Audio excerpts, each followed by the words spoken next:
or welcome back as our journey continues. I will share with you that I have been heartened and inspired in the last few days by the sunlight, the promising, if brief, rise in temperature, and the ever-lengthening days as the minutes of daily light steadily increase.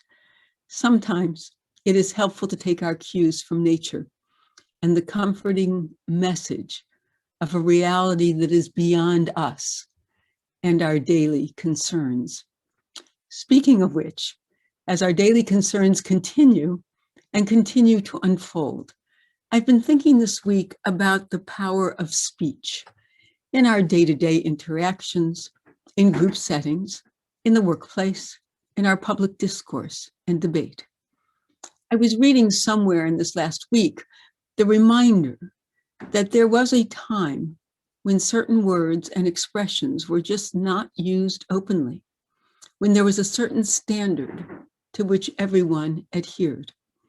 That is certainly no longer the case, which makes me wonder, what is my responsibility in a world where the only agreed upon norm seems to be a continuing debasement of our communication? This is not everywhere by any means, but it has become common enough that vulgarity and profanity are seemingly accepted without comment or censure.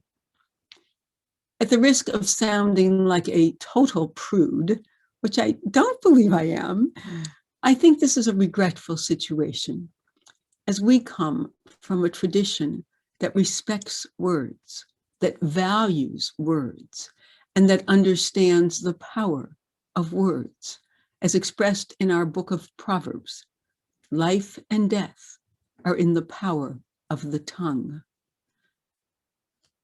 Our Torah portions of the last couple of weeks have dealt in large measure with the building, appointing, and serving in the Mishkan, the portable sanctuary the Israelites carried with them in their wanderings through the wilderness for 40 years. The Mishkan is an odd concept. It was a way of having like a sanctuary with them at all times. The stated purpose of the Mishkan was to give the Israelites a sense that God dwelled among them.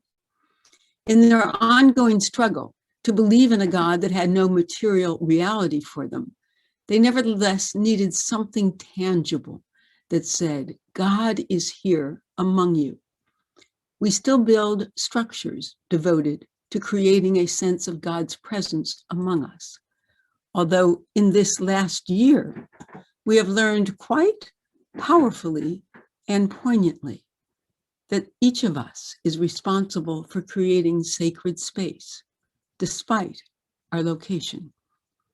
In fact, our tradition maintains that God dwells wherever words of Torah are spoken or exchanged.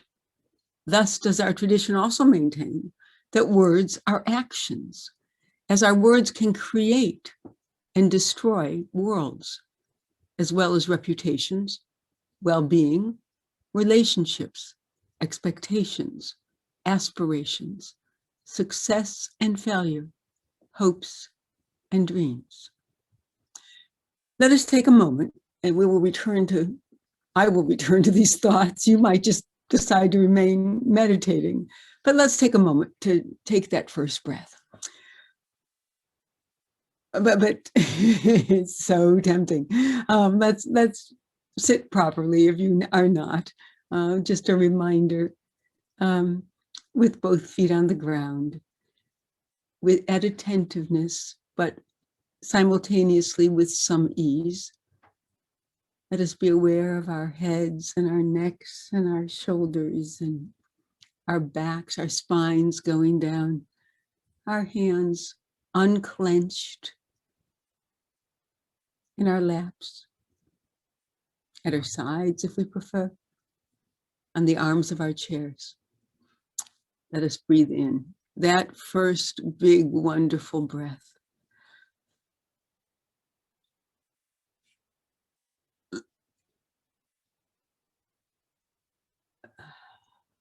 And let us let it out.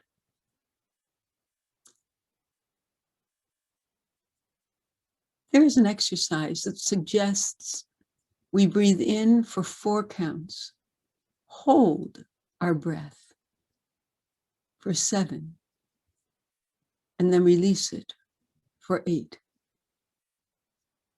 If that is something that might work for you or might give you a different perspective, I invite you to do that. What it does is it allows us to hold that breath and feel it. Feel its expanse inside of us, and then to let it slowly go. So let us breathe in on the count of 4 if you choose. Let us hold that breath for a count of 7.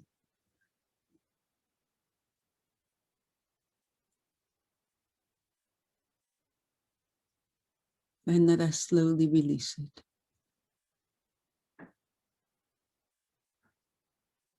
To a count of 8.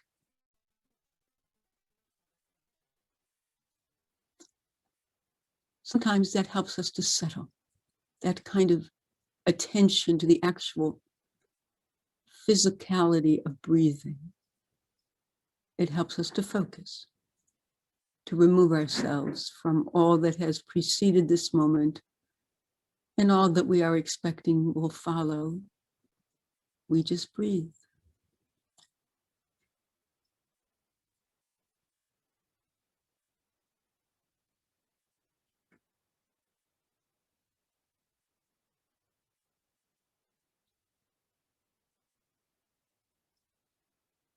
And as we do at this moment, we might just imagine ourselves in a sacred space, wherever we are, wherever you are, wherever you sit, because we are directing our attention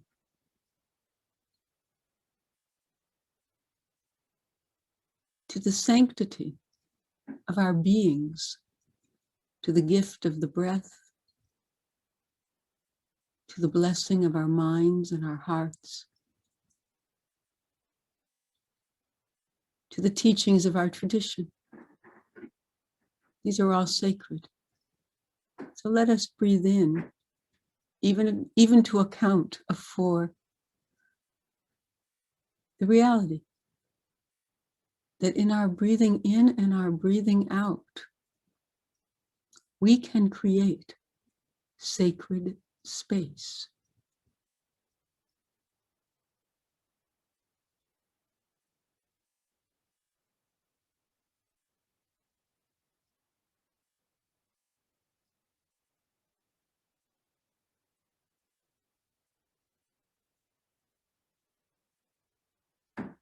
Let us do one more.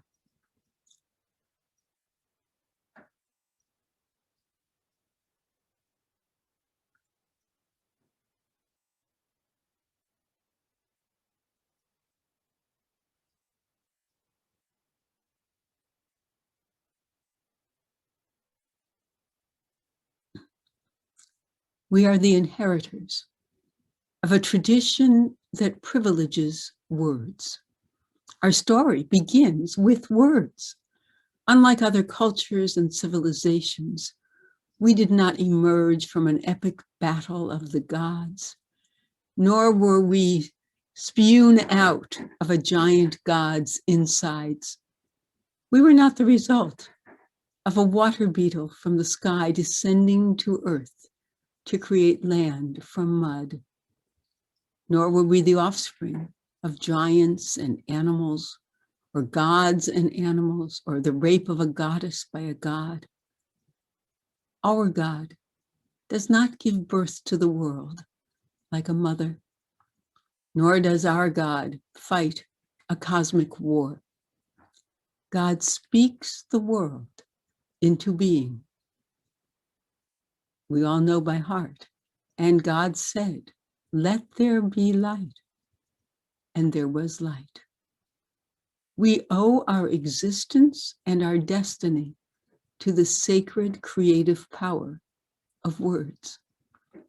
As God created humanity in God's image, So we are given the power of speech to distinguish us from all other living beings. There is more. God creates the physical world with words, not out of conflict or violence, not out of lust or greed, not from deception or stealing or any kind of physical need. God creates the physical world independently, autonomously, intentionally, and remotely. 70 short chapters later in the Torah, God creates, or according to legend, reveals an already created moral universe. Once again, this is accomplished in speech, in the 10 utterances to be exact, what have come to be known as the 10 commandments. In the Hebrew, however, the laws given to the Israelites at Mount Sinai are identified as Aseret HaDibrot, the 10 from the word diber, dibrot. The daber means to speak, so it is the 10 sayings or the 10 utterances.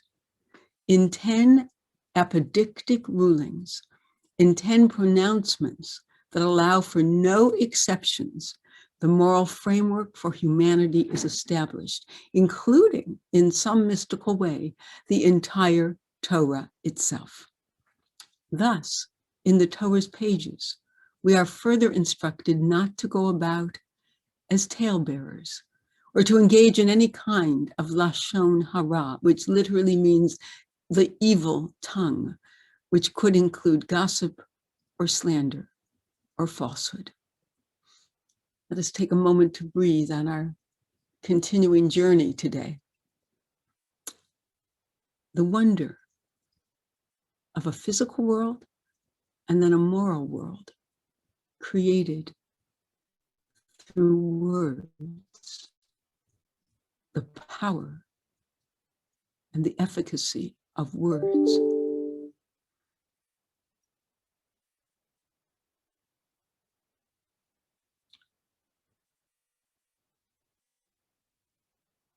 It strikes me that in acknowledgement of those words, we engage in a certain kind of silence. It's an active silence. It's not a passive silence, but it is a silence nevertheless of breathing and of recognizing the power of words in our tradition. We come from all that those words created.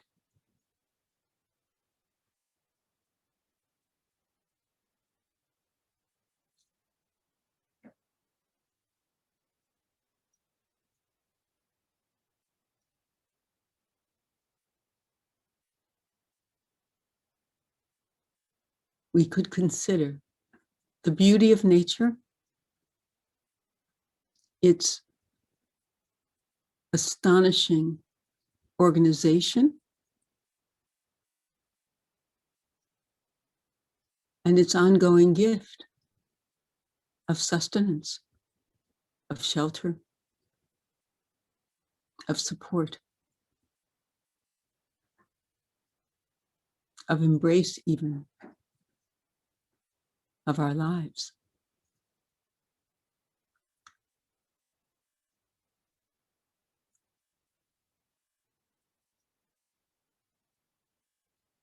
And we might, in addition, inhale the wonder of an ethical framework for the universe. One that tells us that we are equal with every other human being created.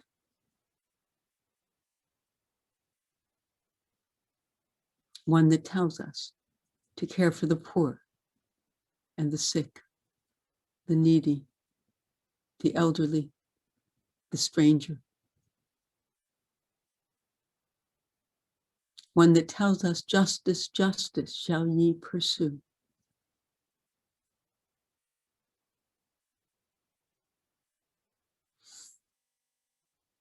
and one that tells us a fundamental principle of civilization. V'ahavta l're'echa kamocha, you shall love your neighbor as yourself.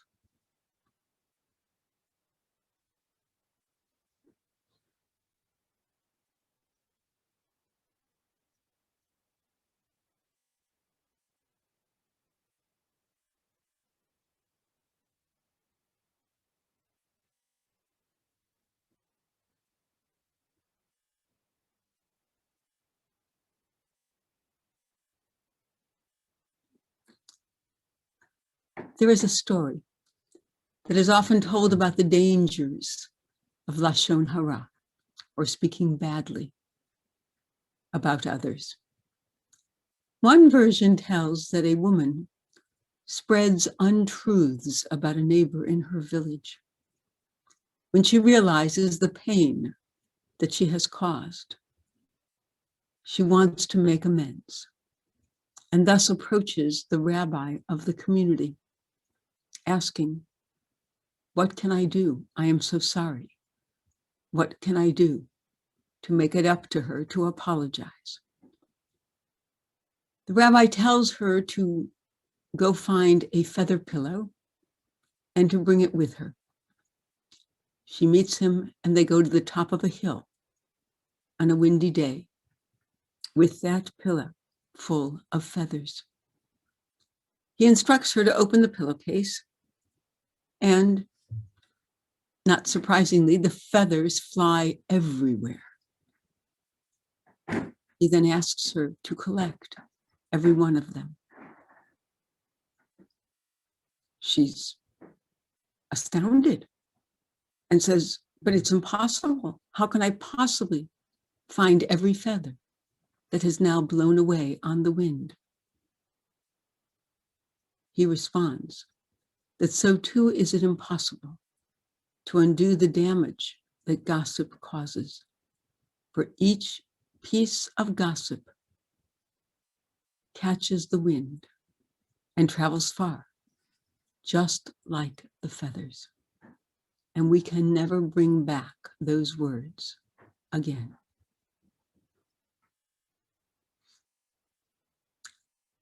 A colleague, Rabbi Amy Schwartzman, has written, "I believe that upright, thoughtful speech has the ability to elevate our capacity for good.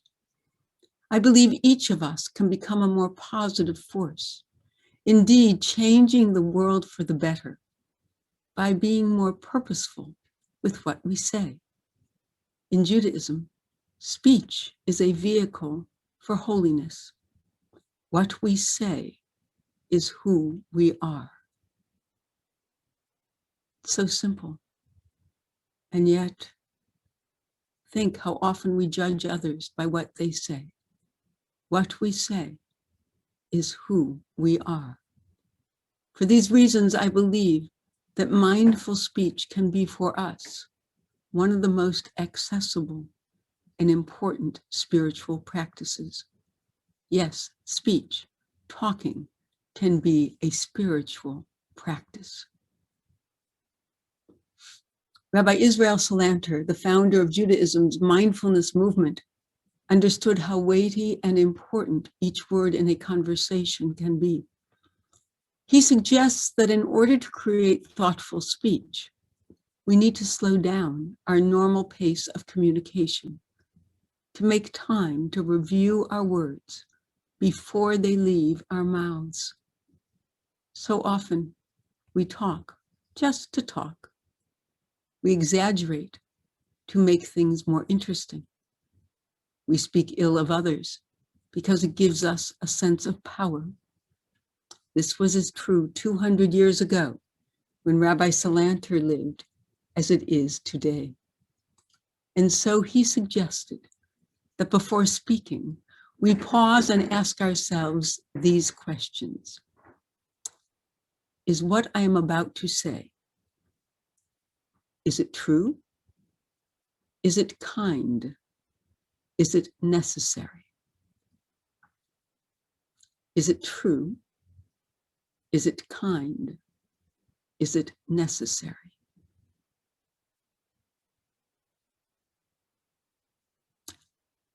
There's a passage in the Talmud, which I may have cited here before because I do love it, where it says, you must always tell a bride that she is beautiful on her wedding day. It is a way of conveying a couple of messages. One, that white lies are sometimes necessary, although a bride is always beautiful on her wedding day. But it's also a wonderful illustration of these three questions. Is it true? Yes, because it is her wedding day. Is it kind? Yes, because she needs to know she is beautiful. Is it necessary? Perhaps not, but it is a mitzvah to rejoice with her and to make her day as special as possible. Let us use these questions as the basis for our meditation now, as a way of incorporating into our consciousness the possibility of making attentiveness to our speech our spiritual practice, a way to lift up those around us with the integrity and thoughtfulness of our words. Let us spend just a few moments with these questions and with the possibility of speech being a spiritual practice as much as sitting and meditating can be. And it is something we can practice all day long.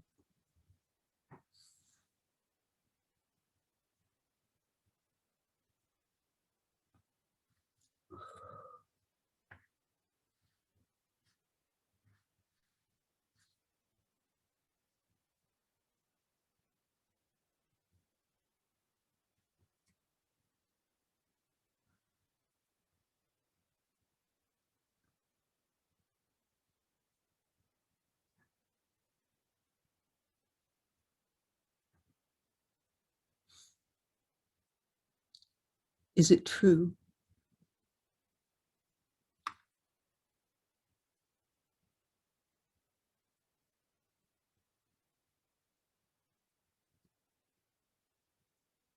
Is it kind?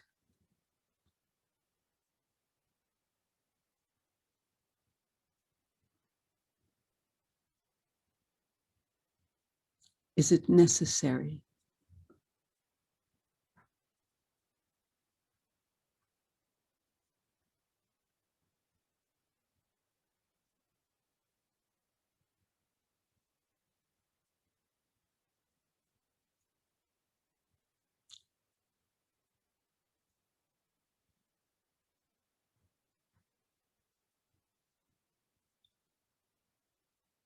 Those three questions might also guard us against what our tradition would identify as too much talk. There is a strain in our tradition that cautions us. The one that says we have 2 ears and 2 eyes for the seeing, for the hearing, but only 1 mouth, so that we might listen twice as much as we speak, so that we might observe twice as much as we speak.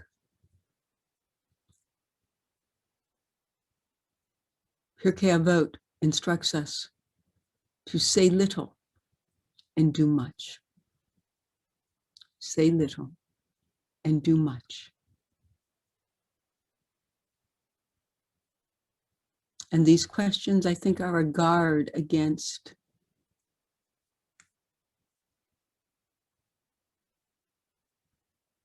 too much chatter.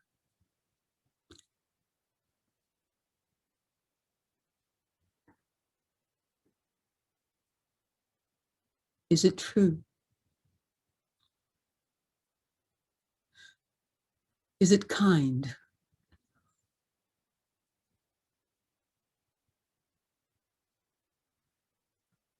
Is it necessary?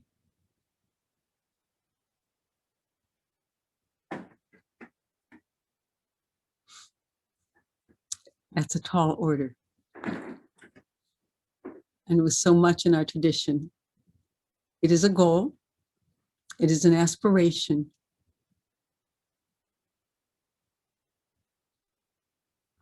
It is a way of bringing sanctity to all of our interactions.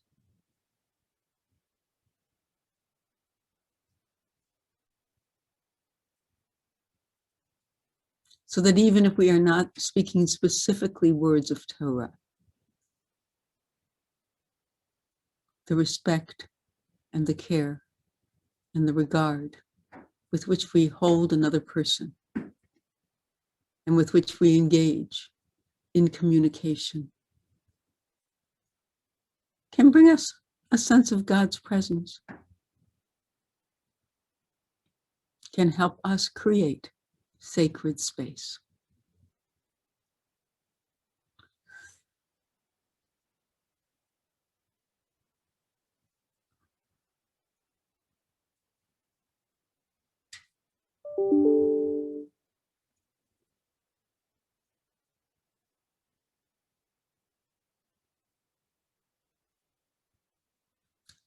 By way of conclusion and intention going forward,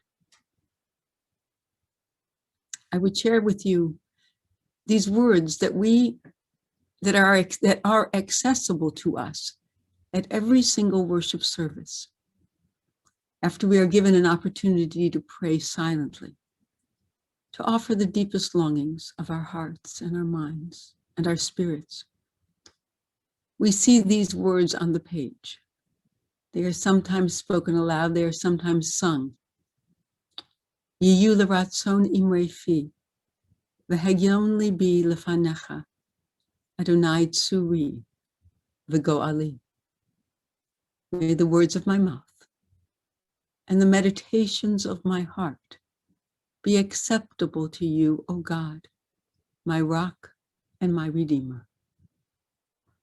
May the words I speak this week and the thoughts I entertain in my head be acceptable to God, be acceptable to a tradition that encourages us always to be the highest versions of ourselves that we can possibly be.